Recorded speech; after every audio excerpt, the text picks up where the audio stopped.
What kind of campaign strategy that was anyhow? Hmm? How were you planning to win an election? By hoping that the Integrity Commission would have come back with adverse findings, and that was what you hope would have won you an election without plans, without policy prescription, and having promoted the policy prescription for 4 years? I think that Bunting is losing it. What do you guys think? Well, let me welcome you to Jamaica 411. Thank you so much for joining me, keeping me company as usual. If you're here for the first time, welcome, welcome. Please subscribe and hit that like button and share this video, please. Now, you may want to do it now because I'm sure while we're getting into the meat of what we're about today, you may not want to be disturbed. So please go ahead and hit that like button now, as well as share. To my esteemed and much loved subscribers, welcome back. I hope you had a wonderful day today and looking forward to tomorrow and the rest of the week. And as usual, you know the routine, right? You hit that like button and you share as well. And then you can rejoin me. And of course, I have something very interesting for you today. So, what it is that I have for you today. Do you recall that prior to the submission of the Integrity Commission's special reports to Parliament on September 5, 2024, the several persons in the People's National Party, Dayton Campbell mainly, as well as Julian Robinson, were up and down the place and all over the country talking about the impending submissions to the Parliament of these reports by the Integrity Commission into the illicit aid, which Julian Robinson said were all labor rights, and the investigations into the Prime Minister's statutory declarations. Julian Robinson said that they would have been put before Parliament to be tabled in September, and when they were, it will be bangarang. I'm going to play it for you now. Just listen.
Julian went on to say that elections will be called soon because the government will be forced to call elections. Rather than call 8 elections, they would have to call a general election.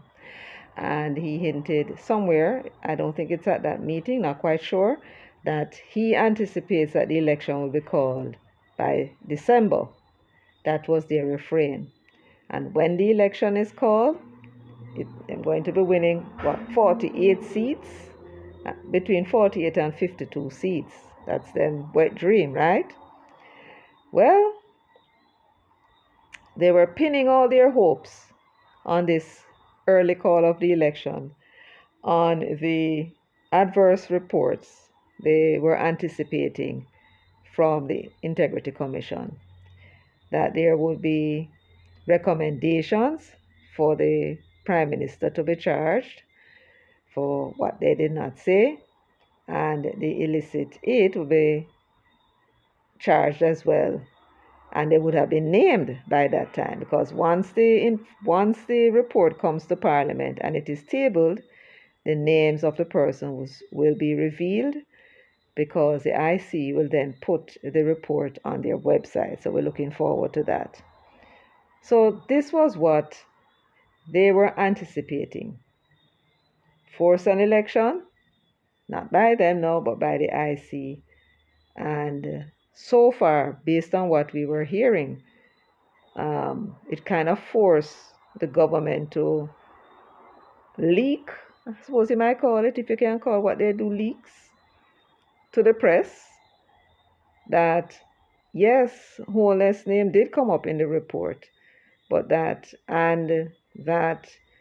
the investigator, the director of investigations in the Integrity Commission, did recommend that he should be charged for making false statements on his statutory declaration, but that the director of corruption prosecution rejected this recommendation, and she gave her reasons and quoted law and all that.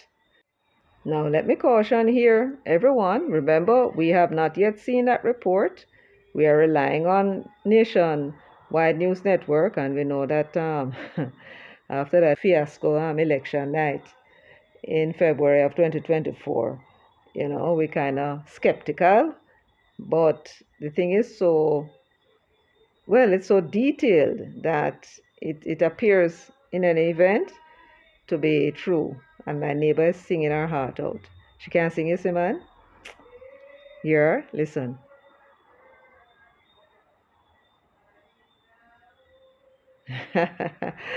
Yes, so that is that. So the question we must now ask, should events pan out the way it appears to be doing so, based on what is coming out of the media houses? If indeed the director of corruption prosecution does not accept the recommendation for Holness to be charged, and even if the two investigation reports which were submitted on Monday were indeed of two of the illicit 8, and they came back with adverse findings where the director of corruption prosecution recommends charge, that certainly wouldn't cause the government to fall. So the question is now, what is the PNP's strategy for winning? These risers that fought their way and did all kind of things, undermine the party before that, leading up to the elections, and sabotaging the party on election day, forming fake groups, corrupting every institution in the party in order to maintain their hold on the party, or whatever little hold they have on the party. And now that it is now in their hands now to bring home the victory, what are their plans? Because this one to look like it'll work out. I don't think it'll work out for them at all. Right? So, what are their plans for winning? How will they win now? Now that Holness is not about to be charged. No bangarang, where he is concerned. And now they have eggs on their faces. How now do they plan to win? They went and used the capital in February to tell the people in the country who don't understand how the elections work in Jamaica. The young people went and told the young people, come out and vote, you're going to get rid of Andrew Holness. Because they ran polls and found that was what people were saying at the time. Well, they did get the young people to come out, but they did not get the base of the PNP to come out. And they got a lot of votes, quite a number, even though the voter turnout was just 29%. Remember, the voters list now has a little over 2 million voters. So, the turnout would be even though the amount of persons that came out was more, the voter turnout itself as a percentage will be less. So they got a lot of voters to come out, but still couldn't bring off the victory. Ended up losing the local government elections. 7 to the Labour Party and 5 to themselves. One draw. Having spent that strategy, it is doubtful that they're going to be able to get the young people to come out. Young people funny, and they don't like people take them for idiot. So you told them that them come out and vote, they'll get rid of Brogard. And look there now. How much months later Brogard is still there? You think you can use that same strategy to get them out again? You're going to have to go come with something different. And it's tough to think of what else you could come with.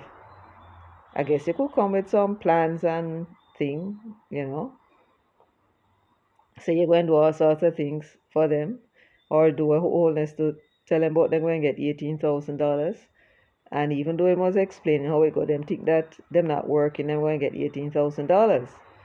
So maybe it's not impossible, but I look forward to seeing what that strategy would be. But one can see what the simple strategy is for the moment, and it is perfectly legitimate in politics. You are not increasing your numbers of support because you have a leader that is a problem. He's not a likable person. He have the wrong complexion. He can not talk good. He not look good. Look unfit. Some people say he not smell good. He don't carry himself well. You have a handicap. So you're not going to be attracting votes. You haven't got any plans or any policies. I mean, you speak up for argument's sake. In the PNP's Policy or Vision Commission report that was made about 2 years ago and submitted to the two-day NEC in July for their perusal, that the document posits that there should be 3 features of PNP objectives. So the PNP, in terms of its policy, should have 3 objectives. 1, the transformation of Jamaica, both socially and economically. Yet it's a hell of an ambition that, brothers and sisters, viewers and subscribers. You're going to take on the business of transforming of Jamaica, both socially and economically. That sounds to me like what you would call an ideal, right?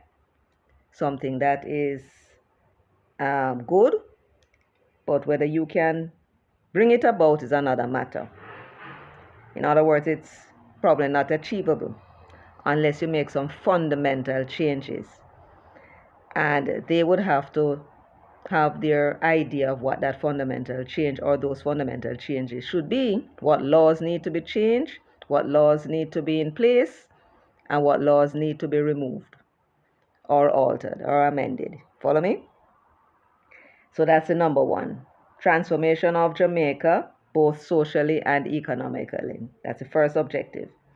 The second objective should be removing the barriers of class or color, gender, and disability. Removing the barriers of class or color, gender, and disability. How are you going to remove those barriers? I mean, is there any laws in Jamaica? Do we have a segregation law in Jamaica? Or anything of that description? Are we operating an apartheid system? Because those are barriers. Those are barriers that would have been put there by government itself, right? So there are no laws as far as I know. I don't know if you know any. You can put in the comment section if you know of any laws that that place a barrier between classes, color, a racial barrier, gender barrier, or disability. Doesn't seem to me that there are any legal impediment in that regard. So if there are no legal impediment, then the only place the barriers would be in the minds of the people. It's a psychological thing. right? Now, I don't know how I'm going to bring this about, because this idea of prejudice, if that is what they're talking about, is not just deep rooted. It is something that you learn from the womb, as we would say, right? In the household is where it starts. In the schools, in the churches, and in society in general. When we grow up and start to interact with different people, the various biases and prejudices that came out of the home, the churches, and the school is what is in full display in the society. So, how they would be able to bring about the change of minds that's because that's what that is about. There again is another, I would call, ideal. Idealism seems to be what they're dealing with, right? The third objective, they say here, is the creation of deep forms of participatory democracy and the broadening of both the ownership and the character of the economic structures of Jamaica. Let's break that down. The creation of deep forms of participatory democracy that we have under our control. We can determine when we're going to make a decision who it is that's going to participate in that decision making and come up with a consensus. My problem, though, is when you look at the way in which, because you see, if you say you have certain goals in mind and these are the things that you believe in, you are going to practice it. If you say that you're a Christian, you are going to practice your Christian ideals. Isn't that true? If you say that you are a person who likes generosity, you are going to be generous. Not so. Although you do have some people who say they like something and do totally opposite, right? But here you are, persons would have taken up yourself from out of your home and your private life and come into politics. And you're going to say, okay, I come into politics to make a difference. So you say. And how am I going to make a difference? I believe in wider participatory democracy. But when it comes to an entity that is under your control, such as a constituency and the PNP itself, the party, are you practicing those things there?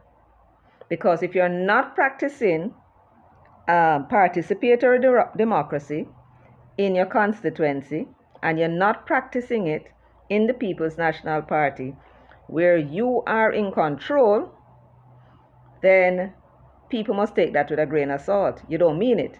These are just some words you put together because you were told that this is what would appeal to voters, and voters would be inclined to vote for you.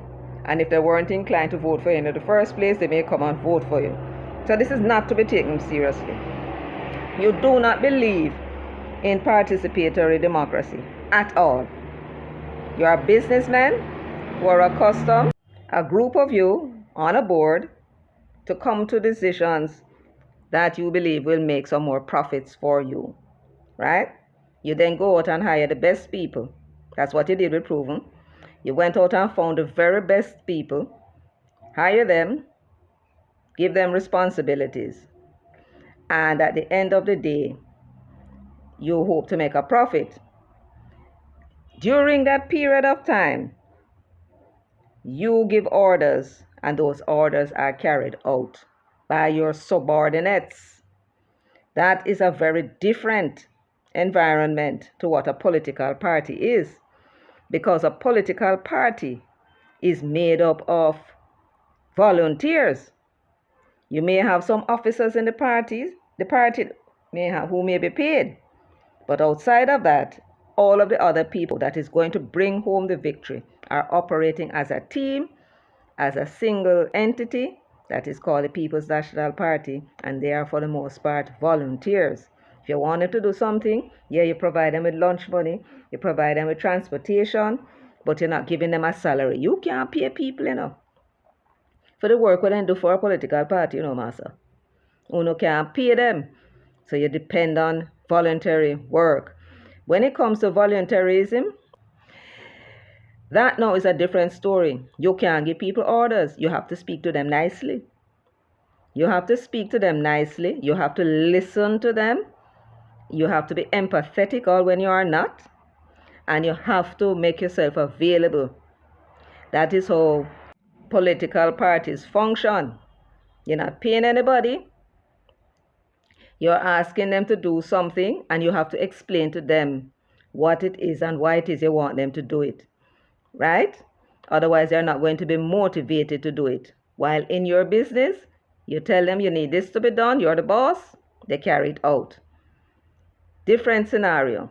So the way that you guys have been running the People's National Party is one where yes, I believe you're paying quite a number of persons for what it is that they do, including the bloggers. Yes, we notice them. That all of a sudden they be talking about this and talking about, and then they stop. When they stop, we figure that the money don't come. The money come late. And then when the money come 2 weeks later or 3 weeks later, a month later, them start to talk about politics again. So you're paying people. And the reason why you're paying people is because you want to have that power to give them instructions that they carry out. You have no interest whatsoever in participatory democracy because you don't practice that in the PMP. That's where you get to practice.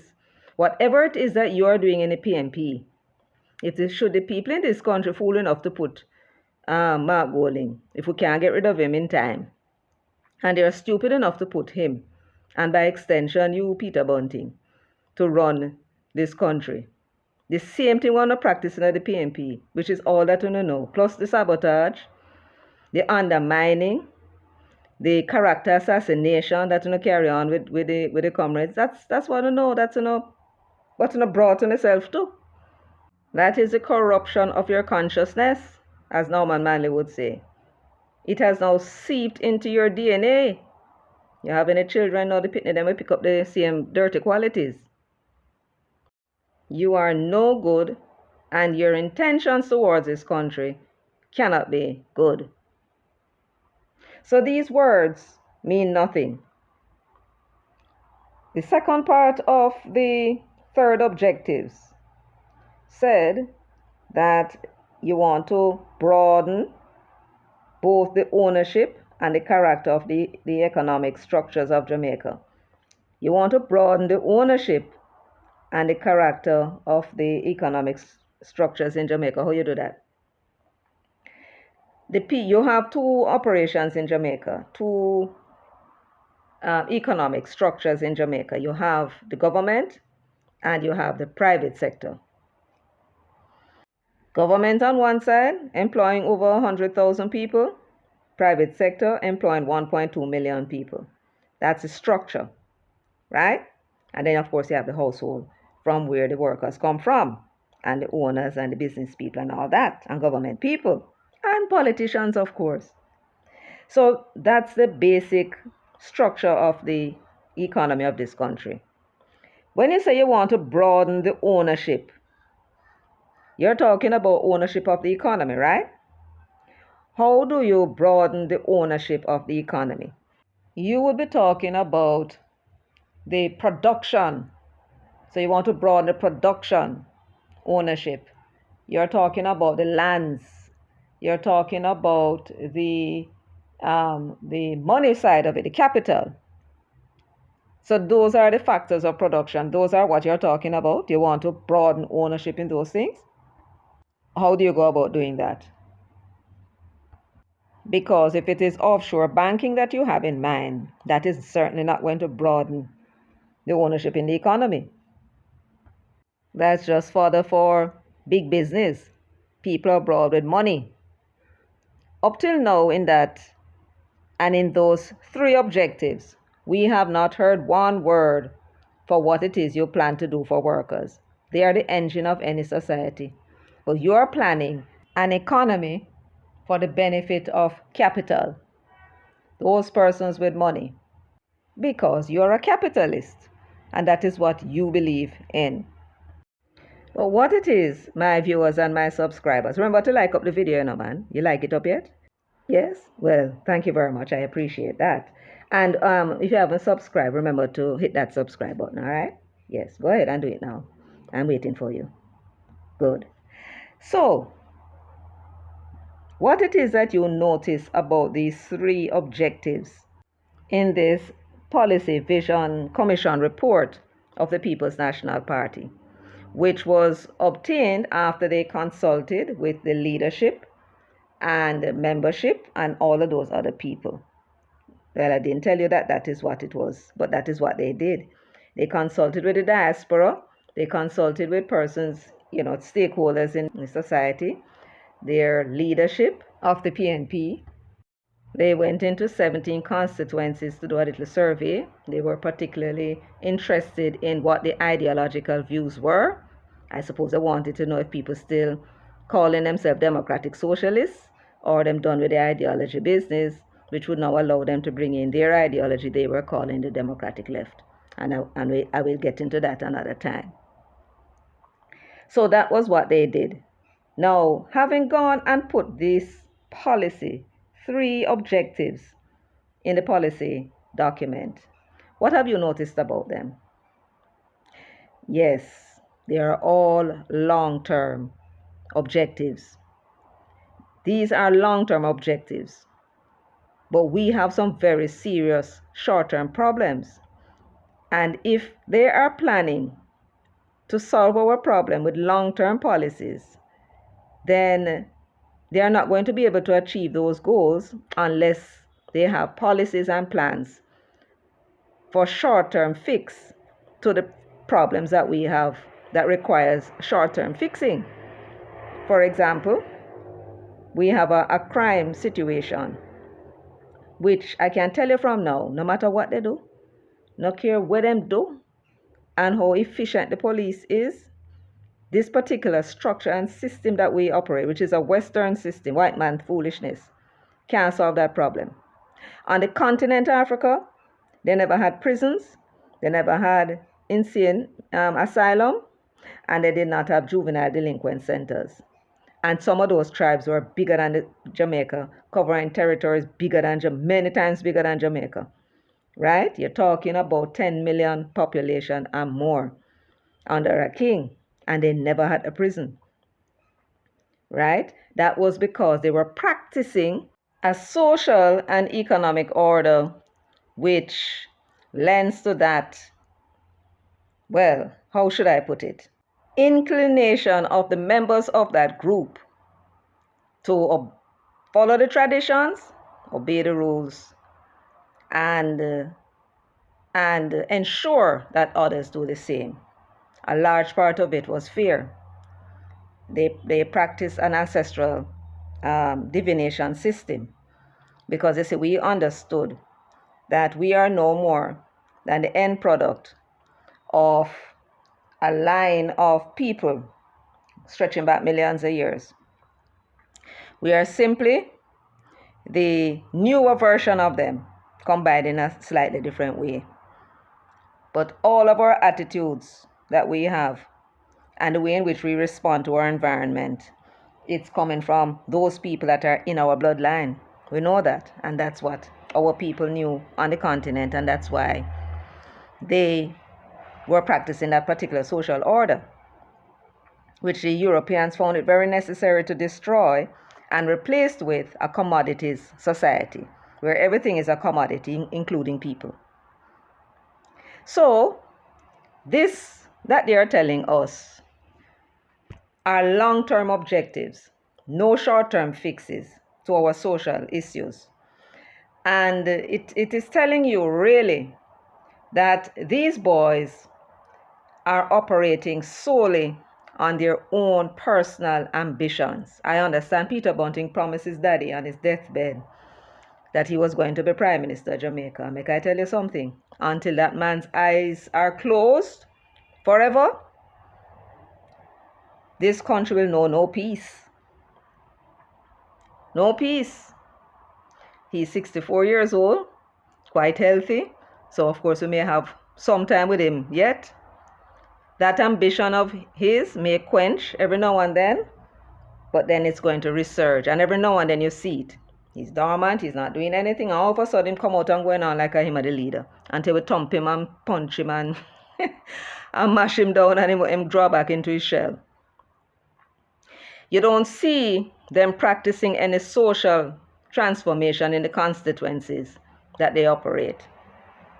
So if they're not practicing any kind of if I were a member of parliament and I have some of my own ideas as to what I think will help my country, I will be moving motions for bills to be passed and try to convince my other colleagues to make this thing pass because it's good for us. That's what I will be doing.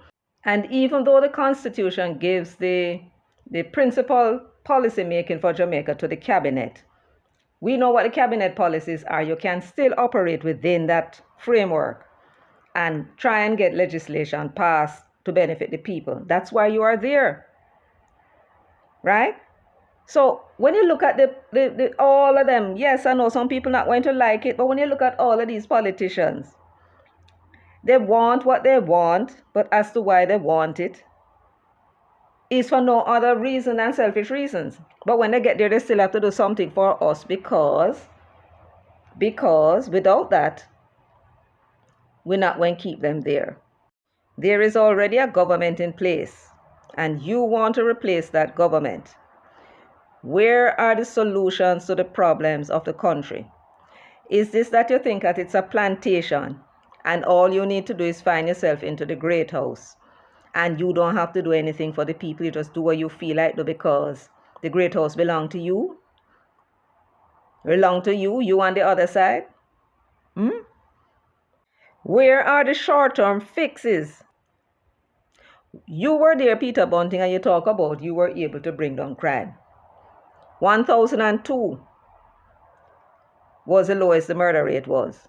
Mark Golding was there, and he keeps talking about the number of legislation that was passed under him as achievements. What was the conviction rate for murders in Jamaica, Mark Golding, for the 4 years that you were Minister of Justice? Peter Bunting, you were able to bring the murder rate down to 1002. You could not even bring it back to what it was in the 80s. I do believe in parts of the 90s where the murders were under 1,000. You couldn't do that. So what kind of achievement are you talking about? You have no achievement. I know you have a whole heap of things to say, and you still cannot tell us what is and what are the short-term fixes. You're coming with these long-term objectives. What are the short-term objectives? You have 3 objectives and they're all long-term objectives. So let us say for argument's sake, you were able to implement these objectives. The transformation of Jamaica socially, right? You're talking about changing minds. While those programs are put in place to change the minds of people, which is largely educational, people will still be murdered. People still are thief. People still are going with all the things that I'm going on with, undermining your efforts to transform the society. You have to fix those problems first and foremost. And it's in the fixing of those problems that you're going to find that you are transforming the society socially. And what plans you have for fixing the society? Do you even understand the problem?